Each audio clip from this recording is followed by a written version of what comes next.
As a natural lifter, I spent years going round in circles wondering why I could never get in shape. In this video, I'm going to show you the exact methods that I have used personally and with clients to get at or below 15% body fat without using steroids or testosterone replacement therapy. In my experience, there are normally two major mistakes that men are making which will stop them from building the physique that they want. So make sure you stick around for this entire video, because just doing one of these will truly be enough to stop you from building the body that you've always wanted. Assuming your goal is to get to 15% body fat, there are 3 pillars that we have to tick off consistently if we want to be able to see results. However, the problem is, if you take just one of these pillars out of the equation, everything else doesn't quite add up. And that's where I was at the start of my journey, where I was pushing hard, I was trying to eat well, I was going to the gym, but I was just never seeing any change. To get stuck in, pillar number 1 is exercise. And we're going to look at this both from the perspective of weights training and cardio training, because when you've got a goal of getting to 15% body fat, both of these will play a really important part of your transformation journey. With your weights training, I'm going to recommend one of 2 potential splits that you can follow, and which one that you choose really depends on several different factors, such as the time that you've got available, your commitment, how much you actually enjoy going to the gym. Split number 1 is a full body split, and there are 2 different approaches that you can go for here. So the first approach would be around training on a Monday and a Wednesday and a Friday, for example. So you train with a full rest day in between, or you could do Tuesday, Thursday, Sunday, Monday, Wednesday, Sunday. Or alternatively, you could also follow a full body split and train every other day. So just ensuring that you've got one full rest day in between the workouts that you do. Now, if you have got the time to go to the gym every other day, so that would work out as a 2-week split, where on week 1 you train 4 times, and on week 2 you train 3 times, and then you've just got that cycle on repeat, then I would suggest that actually that extra volume in terms of the frequency that you're training is going to be beneficial. However, if you would struggle with that and just training 3 times per week is more likely going to fit into your schedule, then that as well is absolutely fine and will be more than enough to get you to this 15% body fat goal and build a lean and muscular, athletic looking physique. The other program that I would also recommend is a 4-day upper lower split. So for example, in this program, you would train upper body on a Monday and a Thursday, and lower body on a Tuesday and a Friday. What's really important with this method is that you do need to leave 2 days in between training upper or lower body again. And the reason for that is where you're getting some additional volume on each muscle part, for example, where you're specifically working upper body, it is going to take a little bit longer than 24 hours before you're able to go again. So it's really important that you have that extra day in between. But if you're someone that prefers perhaps just working specifically upper, specifically lower, this is a really good approach that you can use, and is focused around 4 days at the gym. Now, in terms of exercises, sets and reps, I've put a free guide that you can download in the description below that includes all of the exercises that I've carefully selected, which I believe are very efficient when it comes to building muscle and hypertrophy. And you can use that guide to design your own workout, whether it's for the full body split or the upper lower split. I've given you the complete format, and you just need to pick the exercises with video demonstrations based on the gym kit that you have available, because we all have access to different things, and you can then tailor your own workout plan to get started and hit the ground running straight away. And you can download that now for free in the description below. So let's assume that you've got that workout plan in place, you're ready to get going and get into the gym. I want to talk about major mistake number 1, which is workout intensity. Something I see so frequently in the gym is guys doing a set on any given exercise where perhaps they do 10 reps, but actually when it came down to it, they probably could have done maybe 13, 14 or 15 reps.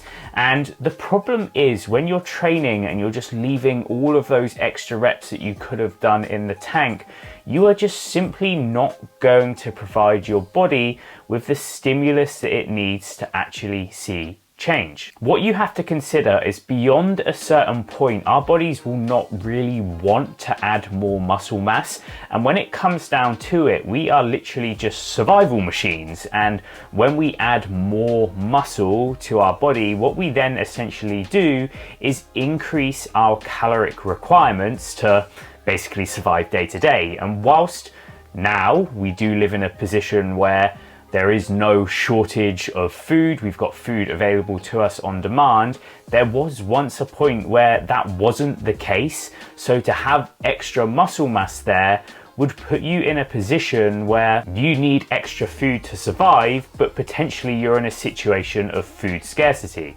With that in mind, if we do want to build muscle, if we want to force our body to change, to add that new mass, to go through that process of hypertrophy, we've really got to push to give our body that stimulus that was required to change. And we will do that by pushing and taking our exercises to failure, i.e. to a point where you are physically unable to continue, you can't do any more reps. And that is what will get us to that point where we add more muscle mass. If we are just continuously training, leaving 3, 4, 5 reps in the tank, we might see progress to a certain point, but very quickly you will begin to plateau. And it doesn't matter if you just add more and more volume, that will just generate more fatigue.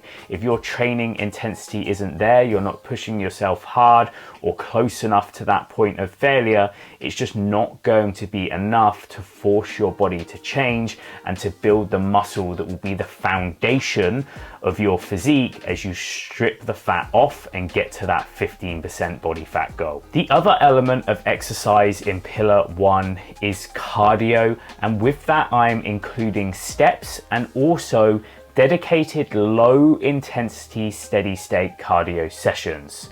Steps are a really powerful way to ensure that we're increasing our calorie expenditure across the course of the week. And when we've got a goal of fat loss, trying to burn more calories is going to be incredibly beneficial to push us further into that deficit that's required for us to be losing fat each week.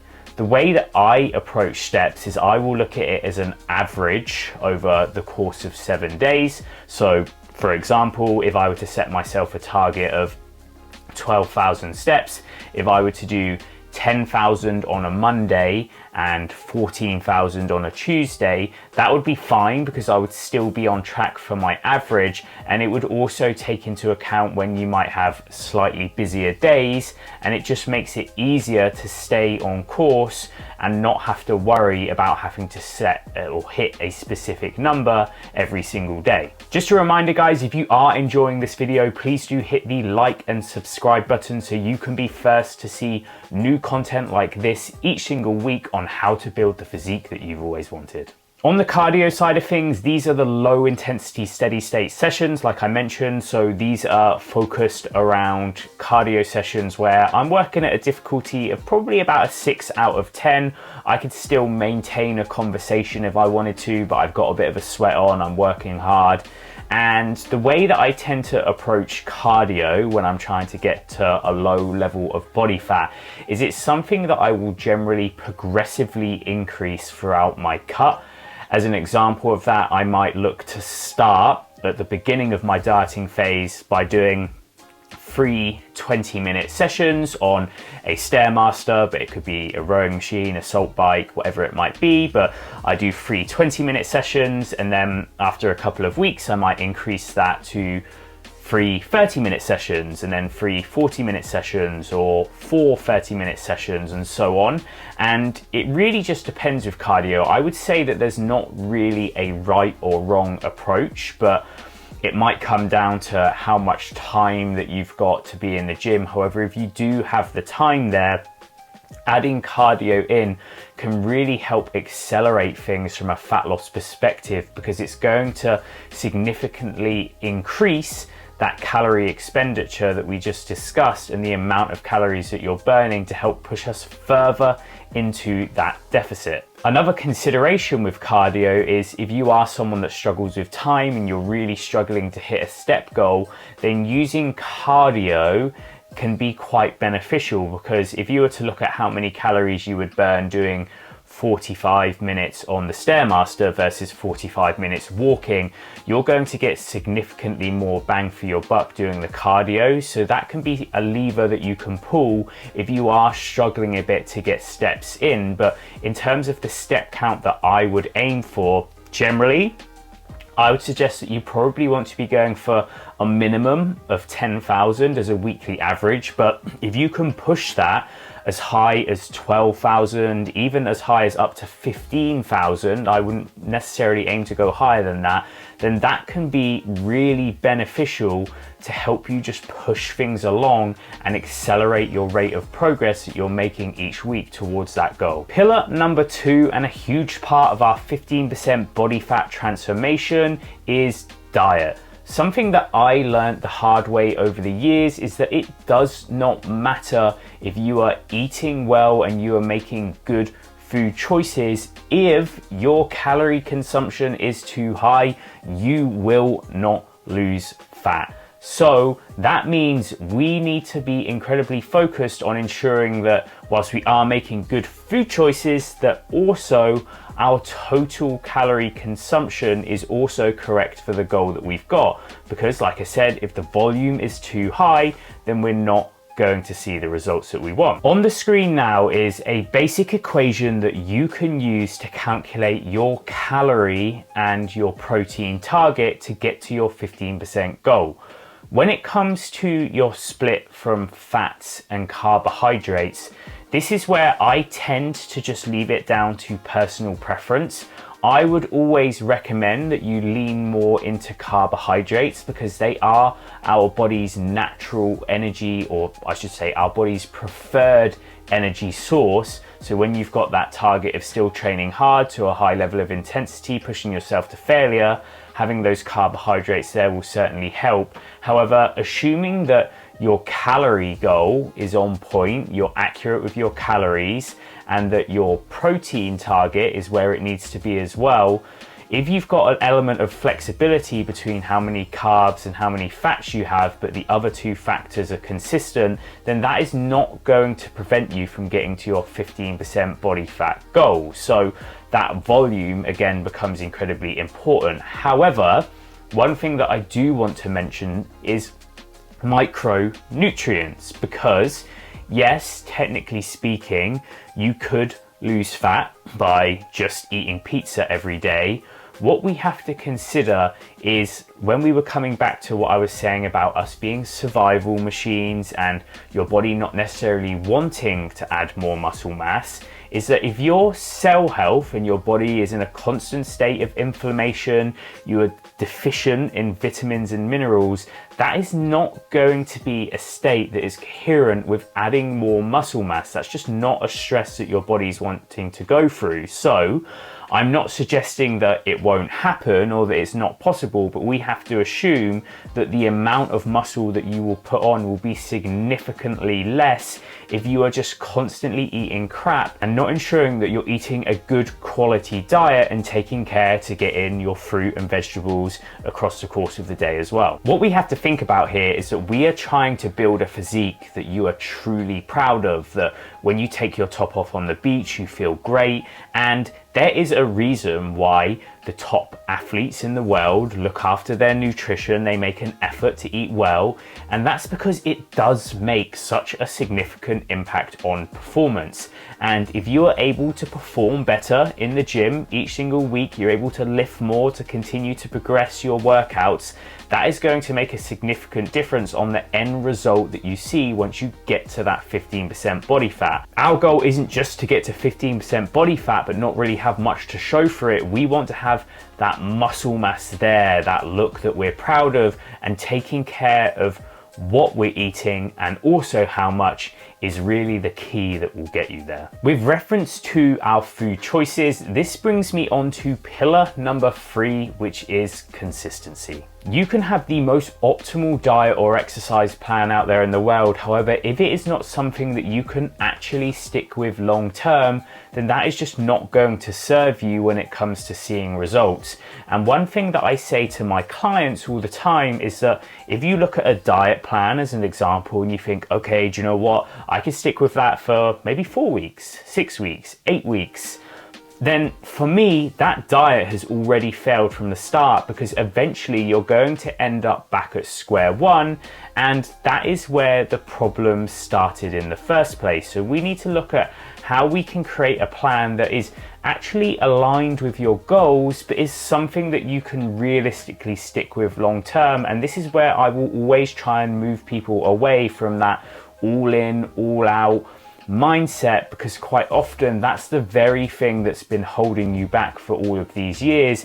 Yes, our plan needs to be effective, it needs to get us results in a reasonable time frame, but if it's so unrealistic that you can't stick with it, then long-term consistency is absolutely going to be the biggest factor when it comes to 15% body fat. So if that plan is not sustainable, it's never going to work for you. With that in mind, my recommendation for food for most people, and this is the approach that I take personally myself as well, is to look at the meals that you're currently having now and ask yourself how you can adapt to those meals so that they're more aligned with the goals that you've got. So that might mean adjusting portion sizes, adding in a source of protein, ensuring that you're bulking out those meals with vegetables. And from a hunger perspective, I would add that that's going to significantly help with keeping you feeling full. It might mean having a look at some meals where you would have a pizza before, you now look at doing a fakeaway and you make your own type of thing instead of ordering food in. And I'm not suggesting that you might not need to add some new recipes in to find some new meals to have, but I would always recommend staying away from the approach where you just start from scratch and tear up the whole playbook, because that is where people get overwhelmed. It becomes too difficult to stick with, and eventually you're back at square one. Like I said, our strategy for getting to 15% body fat needs to be about long-term consistency. And if you've got a plan that fits with your lifestyle, it works with the people that you live with, your family, your significant other, it works from a time perspective, then you should really be focusing on continuing to have those meals, but just asking yourself how you can make them better, perhaps from a calorie or a protein perspective, so that you've got a sustainable approach, but an approach that will also get you closer to that body fat goal that we've got. Now, to ensure that you are staying consistent, I would absolutely recommend that everyone spends a period of at least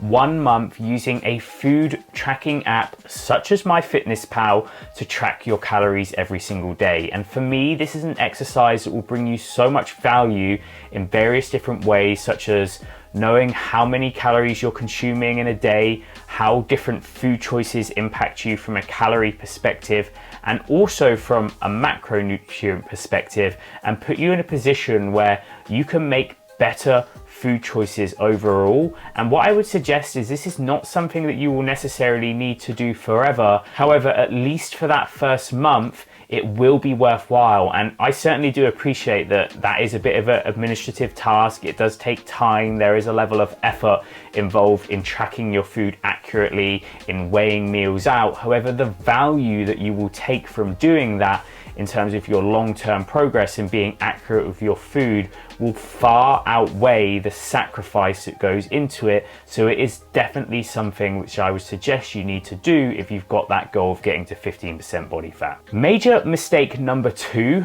that I commonly see men make is a lack of consistency over the weekends. Believe it or not, weekends account for approximately 30% of the year. So assuming that you're eating well Monday to Friday, you're making good choices, but the weekend comes around, you've had a long, hard, tough week at work and you just need to relax, but you're going off the rails, you're over consuming food, then 30% of the year is a significant amount of time where you're not on target. And we have to go by the fact that that is going to significantly derail your fat loss efforts.